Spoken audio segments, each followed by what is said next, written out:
Good evening, gentle listener. Welcome to the seventh cycle. I'm your narrator this evening, and this is episode 4, The Prison to Prison Pipeline.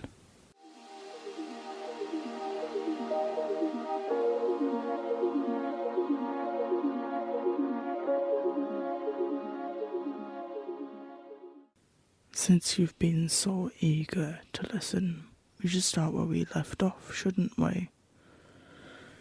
The wall peeled itself open, and just as the man in front of me crossed over the boundary line, the walls started to pull themselves back together, sending out flanges of cement and brick to try and grasp at its other part, like it had been deprived of it for millennia. And there he stood, a quite well-built man, if I don't say so myself, quite attractive, chiselled jaw, just the right amount of stubble, and some piercing blue eyes. Well, reading books and the like, listening to stories, there comes to a point where it just starts to pull you in. And this journal is not doing it in the more traditional sense, let's say. The ink flows out, the papers bend and crack to the point where part of you fears this is the last of the book that you'll ever get to see. Until you're there, in that room, and you see two men stood not side by side, one in front of the other. One, the man that Atlas has just described to you, and the other, given the context of the situation, Atlas. He looks Atlas up and down. What are your intentions here? I'm just passing through. Huh. Where are you going to? The mountains. You just came from there. Am I only allowed to go to places? Am I not allowed to go to places more than once? He looks at the fishhooks dangling from Atlas's wrists. What was the colour of the cake you bought from Meredith? What does that have to do with anything? What colour was it? Green? This man looks at the yellow curtain adorning the tiny, tiny window. Where are you from? Flintmore? You didn't play a niche, did you, though? Why don't you tell me, since you know so much, big guy? Have you ever worked for the Tidehounds? Who? Oh, you'll find out soon, son. As soon as the well-built man says those words, you're suddenly out of that room, out of that atmosphere, and back with the book. It doesn't look damaged at all. Not really. A bit of a smudge of ink where someone hasn't blotted their pen properly, but the book is as it is all the same. That was a weird experience, wasn't it? A bit too Harry Potter for my tastes. But who am I to argue with a book? I'm not that far gone yet. But we do have more to read, don't we? More to ponder here. So let's get back to his musings, why shouldn't we? Atlas always has quite the thoughts in that brain of his. He walked past me, took out a knife, and cut a section out of the curtain. I honestly feel sorry for the textile workers in this town if this is how people are treating all of their fine materials. But the wall did something weird again. It absorbed the window into itself with the remains of the curtain. The entities here really have no respect for the work that comes into weaving such materials, to the sewing, to the... But this man walks back to me with this segment of yellow curtain, yanks me by the wrist, fun, and ties it just above where my fish hooks sit.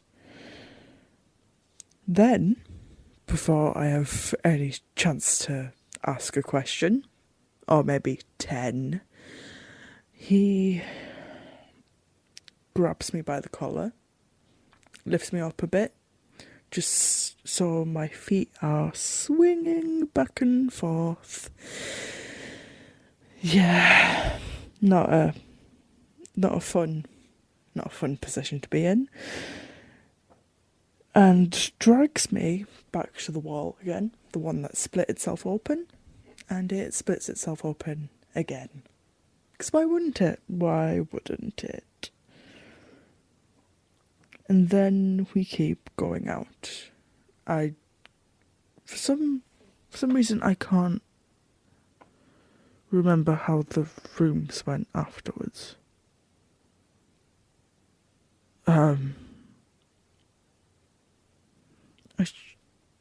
I went through rooms, didn't I?